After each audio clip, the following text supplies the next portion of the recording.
And did you believe in God? Oh, yes. Do you now believe in God? Now? Difficult to answer. I know. I don't need to believe. I know.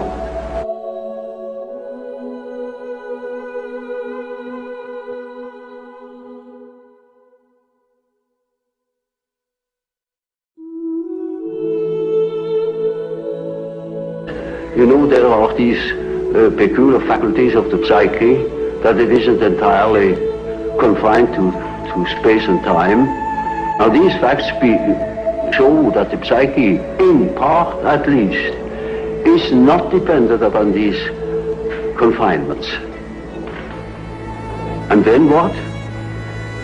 When the psyche is not under that obligation to live in time and space alone, and obviously it doesn't, and that means a practical continuation of life, of a sort of psychical existence beyond time and space.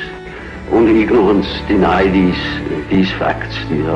Do you yourself believe that death is probably the end, or do you believe that? Well, I can't say. You see, the word belief is a difficult thing for me. I don't believe. I must have a reason for a certain hypothesis. Either I know a thing, and when I know it, I don't need to believe it. If I don't allow myself, for instance, to believe a thing just for the sake of believing it. I can't believe it. But when there are sufficient reasons for a certain hypothesis, I shall accept these reasons, naturally. Well, now, you told us that we should regard death as being a goal, yes, and that to shrink away from it is to evade life and yes, life purposes. Yes. What advice would you give to people in their later life to enable them to do this, when most of them must in fact believe that death is the end of everything? When he is afraid, when he doesn't look forward, he looks back. He petrifies. He gets stiff and he dies before his time. But when he is living on, looking forward to the great adventure that is ahead, then he lives.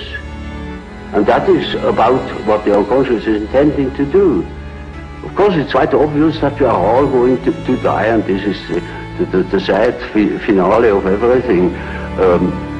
But nevertheless, there is something in us that doesn't believe it, apparently. But this is merely a fact, a psychological fact. Doesn't mean to me that it proves something. It is simply so. And I think if you think along the lines of nature, then you think properly.